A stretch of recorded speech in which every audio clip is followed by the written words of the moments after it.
éviter tout na ba confinement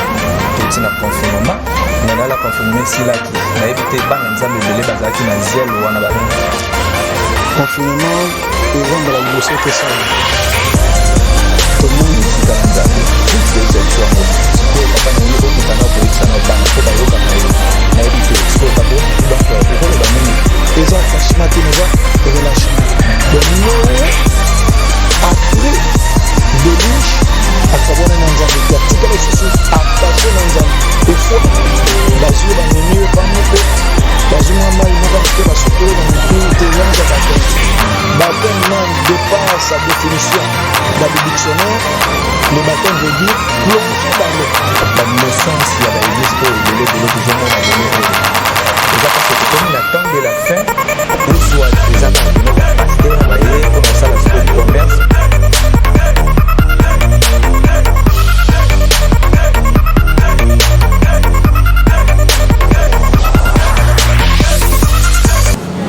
Bonjour très chers téléspectateurs et téléspectatrices de notre magazine Balobaka Nini.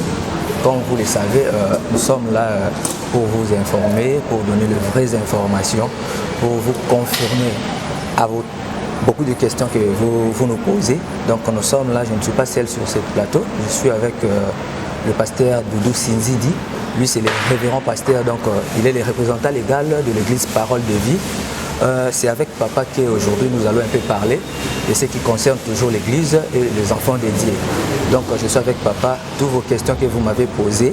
Donc moi je vais poser à papa, c'est papa qui va répondre à vos questions, ce n'est pas pour moi. Donc je suis avec papa. Papa, je vous salue. Bonjour papa. Bonjour bien-aimé. Papa, Oza Liboso, il y a la caméra, il y a l'ingénieur Cristal Kunku. Donc, Biso Oza Magazine, Balobaka Nini. Donc, toujours ma question et pas il y a des téléspectateurs. Dès que tu as un bino, bino bon mec pour expliquer biso. Au bas un zambe baye balelo et notre préféré qui, toi y a mayo papa pour la question belé au biso tous anamo. Et notre préféré toi y a tout sur l'anayo. Donc papa ce qui est pour nous éviter biso n'a évité tout il n'a pas confinement. Tout na confinement maintenant la confinement si là qui n'a évité ban nzambe belé bazaki na zelo wana bazaki na poser prière mais comment on a confinement si l'église est bandit na début au moins pas tout bazaki na volonté wana pour baler na poser ensemble mais tu remarqué la période oyo to comme il y a ba fête donc négligence est continue casse pas ban nzambe tout le monde a bangoté na l'église donc ba kimi ba se donner beaucoup plus na ba makamuna na bango belé libanda na éviter papa conseil nous ko pesa ban nzambe pour notre comportement. Merci beaucoup bien-aimé Aristote. Et loko ya liboso fokoyeba confinement exemple la liboso te salama. To moni confinement na kati ya Bible. Premier confinement salami na tango ya Noé. Parce qu'il y avait un danger sur la terre, Dieu voulait détruire la terre parce que la méchanceté de l'homme était accrue. Et Dieu a résolu exterminer sur la surface de la terre être humain. Mais dans son amour, dans sa bonté, Atali Noé qui était intègre parmi les gens de ce temps-là, Noé et a confiné Bango Nakati Yamasua. Pourquoi? Parce que danger c'est là qui dit banda. Alors, confinement, bien que ça n'a pas de caractère de mon côté, il y a parce qu'il y a un problème sanitaire. Donc, maladie, coronavirus, peut frapper le monde entier. Alors, il y a une décision pour confiner pour éviter la propagation. Mais c'est le confinement où il y a et celle qui est arrêtée, l'activité qui est arrêtée, même les églises. De la terre pour être un peu bref. Alors pendant ce temps-là, en tout cas, et refroidir Batebele. Foi ya bana nzambe mingi comme refroidir parce que ceux qui malient les âmes mutaninga vana mingi pembe na moto. Mais moto ya za pour yo to la moto tant balongoli mbabola c'est que malili ke kangaye. Donc confinement d'une manière générale au salami constant ngai ezaki affaiblir foi mingi ya bana nzambe. Alors on a remarqué autre chose aussi, le fait que l'activité ecclésiastique est fermée, bateau ba mesana qui na vie de prière, ba mesana qui na vie église. Tango ba réouvrir l'église, c'est vrai. Engouement le premier jour ezalaki. Mais après le temps, refroidissement et sous makasi. Mais aspect moko na ko lever wana attitude ya Noé après confinement. C'est ça le plus grand problème. Parce que tant Noé a bimi na masuwa, atali mokili, amoni ndenge nini batu bakufi, et que Nzambe abateli ye na bana na Sem, Cham na Jafet, na basi bazalaki au nombre de 8. Noé mwasi na ye ba na misatu na basi. Tango abimi, attitude ni azaki na mo. C'est ça le plus grand problème. Et là, on est au bisoba dans Nzambe toujours manqué mingi. En sortant de l'arche, la toute première chose que Noé Salaki, c'était de dresser un autel et de rendre grâce à Dieu. Amona kibola mo ya Nzambe, ndenge nini Nzamba bomi batu, matiki ya envie, atiki libota na ye. Marque ya gratitude ya Noé ezalaki pour rendre grâce et pas ya Nzambe. Ajuba nyama sangisi ba torterelle akati kacha sale hotel abonzeli yango Nzambe emili ngaona tango mati Nzamba sepeli habite Noé à cause loko sali na uboma susu mo mokilité. Donc attitude ya Noé zalaki attitude ya ko rendre grâce et pas Nzambe. Maladie obomi ba tebele évidemment ba tebele pe ba kufi na mokili ba mso ba kufi pe bandeko. Mais tango biso ba oyo Nzamba abikisi asali ke kota na banda kuna biso te zo biso te attitude photo za nangweza ya ko posa na lisusu pene na Nzambe attachement. Mais malheureusement oyo tozo constater les attachements te mais relâchement. Donc Noé après délige akabona na Nzambe te atikala lisusu attaché na Nzambe et foi na ye et mataki lisusu makasi. Mais est-ce que na mikona biso nde tozo tala boy après confinement batikala attaché na Nzambe? C'est entre parenthèses, mais on a remarqué relâchement ezamwa makasi na miliaba na Nzambe. C'est comme si bazo ngona légèreté, batalité bolamu o Nzamba sali ya ko épargner bango mais loko wana. Oui papa, merci vraiment la réponse au Fessibiso. Donc na évité nengo sur le bakeno au moni négligence et koti. Papa ba réponse ko yo Fessibiso a négligence et koti na ba na Nzambe par rapport ya nengi bazula ki marmona na kati ya confinement et puis au memi biso après confinement na débit ba na Nzambe ba fidèle ba yaki donc peni Nzambe ba lukake lo minaye mais na ba moment otoza o nengi ba komi musika na Nzambe o tuwe bisa biso ngo siko papa na ngi o mekana ko yebisa na bana ko ba yoka kayo na évité siko ba ko donc okolo banini pona bango ba o ba komi musika na Nzambe okobenda bango ba zongela Nzambe ba continuer toujours ko poussa na pene nengi bazaki na zelo wana pendant confinement ba continuer toujours bongo ou comment? Non mon frère kotambola na Nzambe ezalaka circonstancialité. Quand on prend un engagement avec Dieu c'est pour la vie. Alors na marche na biso na Nzambe il y a des moments glorieux, il y a aussi des moments difficiles. Alors, que ce soit dans les moments difficiles, que ce soit dans les moments de gloire, nous, enfants de Dieu, nous sommes appelés à marcher toujours avec le Seigneur. Oui, bien sûr. Après, à l'angwa qui tout. Bon, c'est vrai. On les a comportement affiché qui. Mais comportement malgré il n'a pas abandonné Dieu, il est resté attaché à Dieu pour la vie. Voilà pourquoi Dieu lui a fait des promesses. Dit Noé n'a bimisi arc-en-ciel. Et ça signe alliance dans la sali nayo. Or dans l'alliance c'est un engagement, c'est-à-dire un engagement avec quelqu'un. Donc toyo kani tokotambola ensemble. Donc ceux qui n'ont pas eu koloba place on les annonce à l'appel et pas ban Nzambe. To linga Nzambe na circonstance était. Tolinga Nzambe était pour tobanga mabe moko boye ezoya. Tolinga rapé Nzambe était parce que tozana posé loko moko boye pa Nzambe. Attachement na biso na Nzambe eza pour toute la vie. Donc ba oyo baza refroidi dans la foi. Tozo ça l'appel ba na Nzambe botelema parce que attaque coronavirus était eloko mususu pe ko attaquer. Parce que non seulement coronavirus ne bomi bat, mais mususu ba kofi na ba accident moto, ba mususu ba kofi brisque mort brisque. Donc attachement à Bisson Nzambe est là inconditionnel. Voilà, c'est ça. Ouais, merci papa, merci. Donc, bana nzambe, bana ya parole de vie, bino moboyo qui papa nenga autour de. En tout cas, tolinga nzambe était pour la circonstance. Tous ala toujours peine nzambe. Pour ça, maman, mais nene nzambe fois ça la na biso. Et on a bien ici, bino na pesi bino pe conseil, bino poser qui biso ba question. Papa yeo, tozana papa, boyo ki o papa lomi. Merci papa. Papa, na évité est-ce que l'église est un rôle où il joue dans la vie des chrétiens. Donc, quel est le rôle de l'église dans la vie des chrétiens? Oui, l'église est une mission et la mission de l'église est mondiale.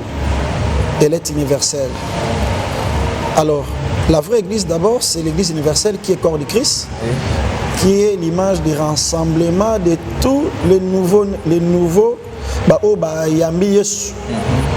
Oyo bongoli mutema batiki via kala babota misika ya onde to benga église. Mais en dehors de ça, il y a des églises locales où ils ont des dénominations to pesi ba kombo biso bat parole de vie, Maranatha, Crisco. Mais l'église a une mission. Finalement, la mission de l'église, c'est de préparer les chrétiens à la rencontre du Seigneur. Tango tozo kutana tozo sala bakilite chaque jour tozo bondela mission na biso peut-être Nathan oyo ba infiltrer pe ba komi belé on dirait mission ngozo semble ndeti koyebana te. Apparemment sur le talib église ozo mona c'est comme si mission église est comme ko rendre ba riche toko kongo kolongola batuna bola comme bango na bozui. Non, ce n'est pas vraiment la mission de l'église.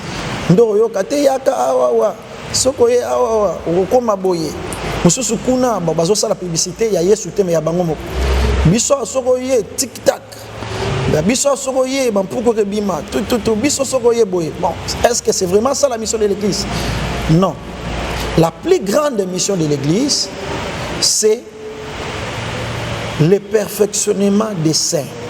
C'est-à-dire chaque jour toujours te ya bat bazo améliorer qualité de vie na bango du jour au lendemain, afin que base à la près à la rencontre du Seigneur qui est l'époux et l'église est son épouse. Ils ont dit moi pendant kenda ko libala papa basala kanini ba préparer kaye bazo préparer na conseil bazo préparer pe na beauté pour mukolo okuta na mobali asala nini asepela na ye. Donc biso pe église mission na biso eza yangwana tozo préparer ba fidèle o bazali mwasi ya Yesu bazala propre mukolo libala koya mukolo mobali akoya akuta mwasi moko azalaki préparer na ko sa figure image ya reine Esther azalaki mwasi wazaki ko aspirer akoma mwasi mokonzi. Mais bakutela mbalama mokonzi te mokonzi azalaki epai ye azalaki epai. Mais pendant tout ce temps kotaki maki na maki wana bapesaki bango ba mafuta balé de beauté oyo ke komisa bango plus belle ndoko mona mukolo babimaki maki to akendo kokutana na roi tango Esther abimi mutema roi beti mbala moko wala bi mwasi ngana fola bala yeyo nde mission église pour préparer ba fidèles ba paraître propre et saint mukolo oyo Yesu akozonga. Malheureusement mission ngo est un peu désorienté et ndenge expliquer bino wana bato bazo église pour libala mutazo église pour musala mutazo église pour ba intérêt autre que oyo Yesu yemoko a préparé na kati ya Bible. Dans ce dans le place nous avons oublié l'essentiel. Nous avons vraiment oublié l'essentiel. Vraiment merci papa. Qu'on a dit que bato belé bazala qui ignorant, bato belé bandoye baté rôle ya église. Les a ba question auto zoaka mingi na cité, to zoaka mingi na ba quartier sika to vandi. Donc yango bana nzambe boye ba mission ya église, les a d'abord pour préparer biso ba chrétien pour que na rencontre ya biso na mobali ya libala oto okuta na tata na biso. Donc ozala bien préparé, ozala malamu ko okuta na papa. Papa maintenant, comment un chrétien peut se comporter? Comment? Et ça, le comportement, les critères, comment on n'est pas mon tuteur, oyo aza chrétien. Ok, mon frère, il faut le christianisme est couranté, ils appellent vanté, ils appellent religion. Ils appellent mouvement mon côté. Le christianisme, c'est d'abord la vie. Les mots chrétiens là, ils ont trouvé origine en haut. Dans le livre Actes des Apôtres, chapitre 11, verset 26, c'est pour la première fois qu'on emploie qui mot chrétien dans la Bible. Ça veut dire quoi? Chrétien veut dire comme Christ. Donc Jésus-Christ, en venant sur la terre, il n'est pas seulement venu nous délivrer, nous guérir, mais il est aussi venu nous donner sa vie. Donc, nous chrétiens, nous sommes appelés à vivre comme Christ. La vie chrétienne, ils avaient la discipline, ils avaient l'abstinence, ils avaient le principe. Pour la zone, tout m'est permis, mais tout n'est pas utile. Dans une image, figure ya Mutumoko, Daniel. Avant d'être dans le royaume à Babylone, autour de lui, il y avait des satrapes, des défunts, des astrologues, des magiciens, les gens qui faisaient des incantations. Mais, dans l'attitude de Naïe, à quoi il peut cause la flatter, parce que c'était un préféré du roi aussi.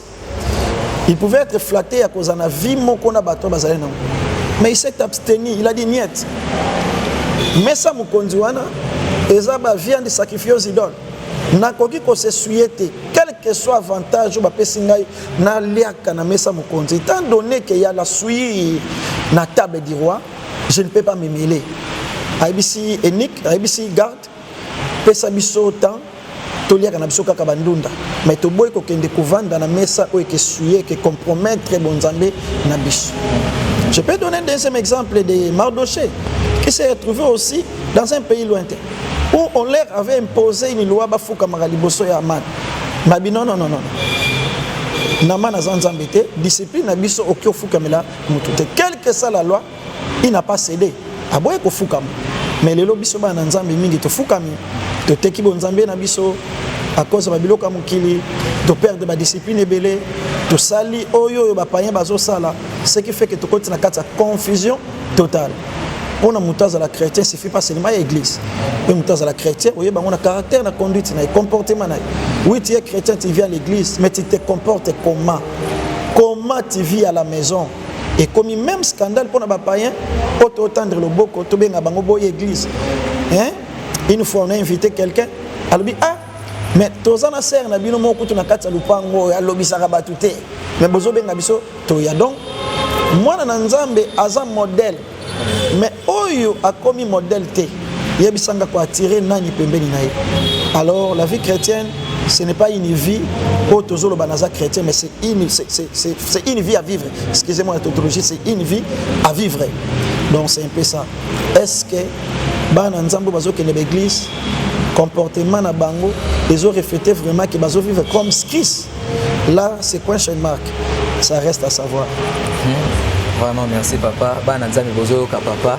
Na yebeke bo ndima kama lobo papa pesa kabino. Boyo ka papa ba mateya na ye. Yango to préférer le to zoyer na si mateya oyo batu nyonso bazwi yango pe ba ko tyango na misala. Loka ba DG Regan Wemba po atuna ki ngai yebsenga question oyo mtebsenga isinga poser papa question wana.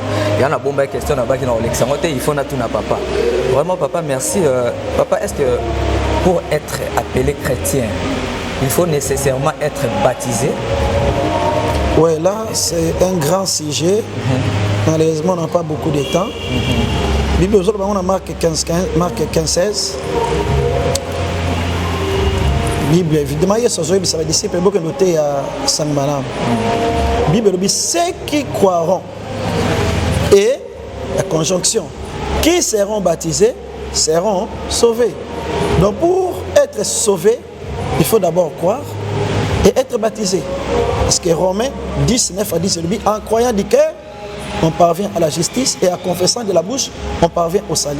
Donc, les baptêmes, c'est une condition pour le royaume des cieux. Pour être sauvé, il faut passer par les baptêmes. Les baptêmes dont je fais allusion ici, il ne s'agit pas d'azur, pas moupé, d'azur, moi, il m'a dit que je dans mon tour, baptême, non, départ sa définition dans le dictionnaire, le baptême veut dire plonger dans l'eau.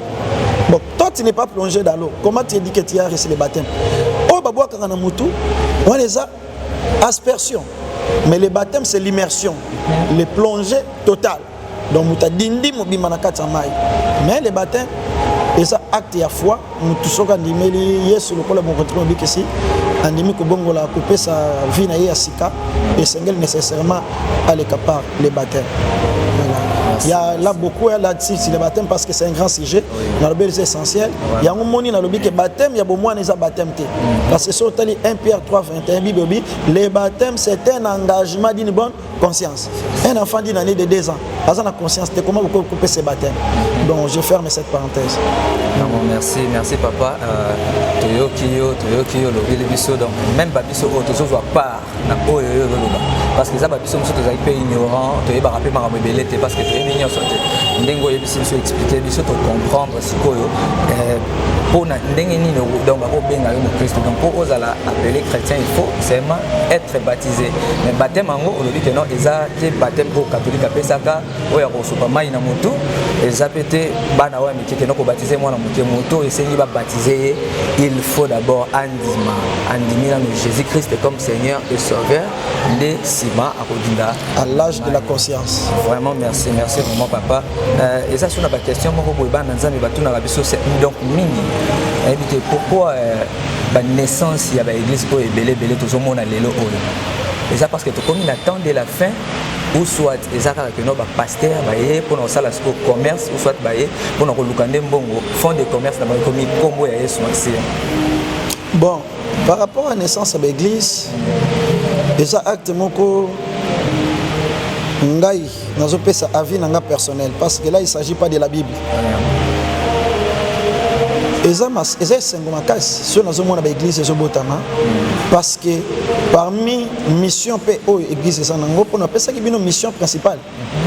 Eza pe ya ko dépeupler les royaumes du diable. Tout le monde Satan a kangi ba vie ya bato bele. Kangi bango na désordre na masanga na kindumba na vie ya salite. Et bato mingi bazo pratiquer ba vie wana et ça ba mission eza te que volonté. Mais il est possédé, il est dirigé par les esprits mauvais des hommes maïs qui font l'angwaka, font ça la kindumba. Alors parmi mission église ça peut que développer royaume à ténèbres, pour libérer bato yo diable kanga qui captif na ba vie ya salite. Alors ndenge ba musapi moko sokola elongité dans ce qui naissance ya l'église ezo salama ngai na vie nanga nazo encourager yango pour mission ezali ya kolongola bato wana na ignorance ya kolongola bato wana vie wana kolakisa bango ke nyonso keleka il y aura une autre vie après cette vie sur la terre et après cette vie soit OK nalo la soit OK nali felo donc il faut qu'on se prépare mais aussi l'église ezo bota mebele est-ce que le problème est ça wana l'église ango wana nyonso ezo bota makaka pour la même mission c'est là où il y a les problèmes parce que ce que l'église on est bota mebele pour la mission principale et que c'est le moment malam tout le monde a vraiment bato belé ba kotika makam mais malheureusement l'église ezo bota mingi eza fruit à frustration la déception la division azala qui quelque part la sécurité aye pas bimia ki asali aye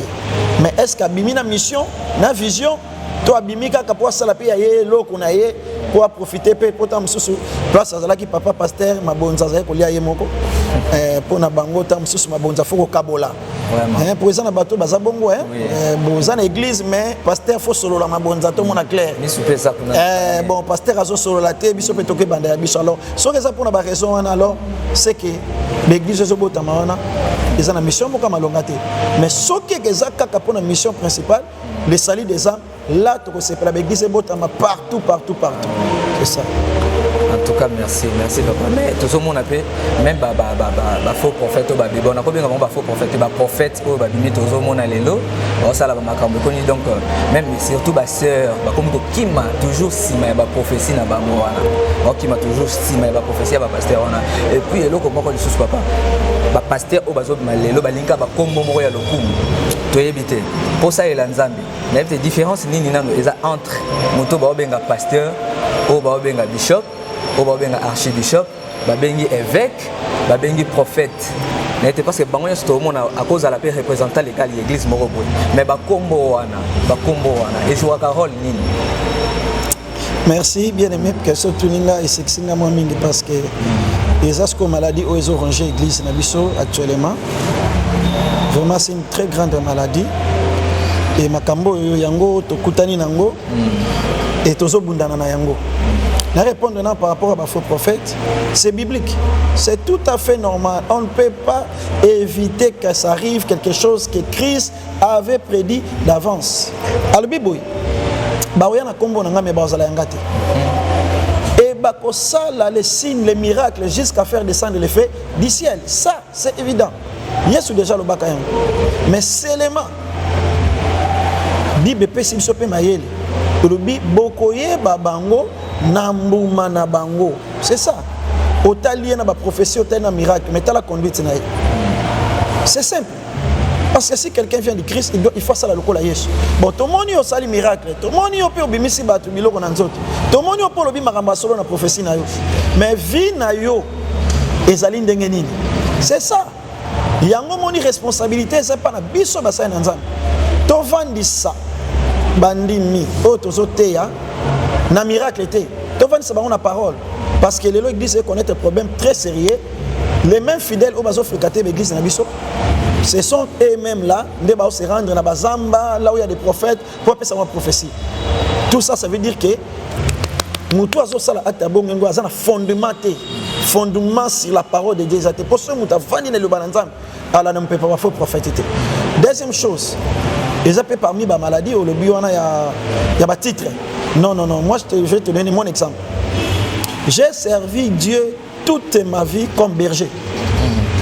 Nazalaki déjà une église à Mounene, Nazo réunir Batu et belé, plus de milliers de personnes, mais Nazalaki n'a titre traité berger. Dans 2020, c'est à peine 2 ans on a ordonné un père spirituel, un prophète de Dokamba, na salué Ibisi Kazali comme pasteur. Alors, Bana Nzambe Botikana Sabino, ba titre Nde Salaka Musala Nzambe te. Oh bishop, archbishop, évêque, Nyon Soanesa ba titre ou ba dénommé ba titre honorifique à battre. Mais ce qui fait l'œuvre de Dieu, ce ne sont pas des titres. Ce qui fait l'œuvre de Dieu, c'est le travail, les caractères, tout. Alors, conseil mouké, et pas banana nzambe, ba o bazo aspirer comme un pasteur, titre tende que comme ça on s'aille nzambe. On ne devient pas aussi serviteur, mais on est serviteur de Dieu. Si je fasse, oh, on a compris qu'on fait l'agneau sauté, mais titre tende que comme ça, bishop, évêque, bishop c'est en anglais, évêque c'est en français. Évêque c'est un ancien. Un évêque c'est un ancien, c'est tout simplement un ancien. Donc, la titrologie, voilà. En tout cas, merci papa. Bana nzambe bayoki mais toujours chité déjà dans l'émission na biso na éviter okolo banini le bano asuka oyo ko epsa bana nzambe bana ya parole de vie non seulement ya parole de vie mais bana nzambe nyonso ba chrétien ko epsa bango nini par rapport à sujet na biso ya l'émission na to levisi okolo banini pour na bana nzambe te maloba nanga ya suka pour na émission ya suka pour na vite pour l'émission ezaki toza na moment ya fête bana nzambe fête elongola bonzambe na yote na moment où bana nzambe mingi bakoma kajité pourquoi za na posa somba bilamba muso za na posa téléphone muso za na posa soso to lia kapé chaque jour alors fête eza moment où bana nzambe mingi bakufi na kati ya bible pourquoi fête même à distraction to tanga bana nzambe belé bakufi na moment ya ba fête alors on a osenga yo malgré fête garder bon nzambe na yo pour bonne année que les camévier qui continue conseil na pesa yango. En tout cas, merci vraiment papa pour la disponibilité na yo. Pour ça mingi okobenga e boito na posa to solo la msa comme okima mais et lo pesi biso temps ya solo na bana nzambe bayoki. En tout cas, papa ye to solo na papa. Donc na bi que prochainement tant pour pesa biso ba question na bino, to ya toujours ko lukaso papa pour to yebisa e to poser ba question comme ça à répondre bino au bino bana nzambe bo comprendre. En tout cas, to komi la suka ya émission na biso o eza magazine na biso o to bengaka balobaka nini. Donc on a bengi bino bana nzambe bo s'abonner massivement na chaîne na biso YouTube balobaka nini TV soko beti balobaka nini TV ozwi biso mobimba bon makambo ebele intégralité même ya ba émission makambo nyonso okutango kuna na kati ya balobaka Balobakanini TV. Là, je ne peux pas terminer comme ça. Je salue en passant toute mon équipe technique. Je vois derrière la caméra l'ingénieur Cristal Kunku et puis Francis. Je vois mon directeur Manassé Mandondo, il est là, présent. Derrière aussi la machine. Donc, Ngaï Wabino Aristote Kambembo, Ndenge Boyebi toujours na présentation émission, Ndenge Boyebi toujours na bino information ezali vrai et fiable. Nazaki on a aussi la même ça na kiti sur terrain, na ina kutana papa to sololi boyoki. Donc na ko aussi cette émission c'est ça qui n'a pas sa bateau pembote. Vraiment pour baza bateau o ba pesa kinga ba question, ya oya poser papa. Donc na moni kuna ingénieur Magugu Crispin. Namoni papa Kambembo Kamse, mobali ya maman Mami Kaiba, DG Regen Wemba, mon grand frère Jérémy Nakwete, bango bena baza bato balandela mambo ya Bible, baza ba na Nzambe lokola ngai na yo, na bosanité baninga na ngape ba soutenir ngai. Namoni Yves Mulumba aux États-Unis, Aris Sadila, tonton S Steve, namoni Verli Touamou, Aaron Mabiala. Namoni héritier tout moi bazawana donc basé belé bino nyonso bana nzambe obolanda ke émission en tout cas na pesi bino ba merci na ba disponibilité na bino ndenge toujours bozaka sima na betando ikena bino bopesa bozwaka temps ya kolanda magazine na bino oyo en tout cas na pesi bino ba mbote place boza merci vraiment et puis na bosanité elimbele Fabrice Tibumbu baninga nanga donc merci mingi ya lobezate en tout cas to monani à la prochaine.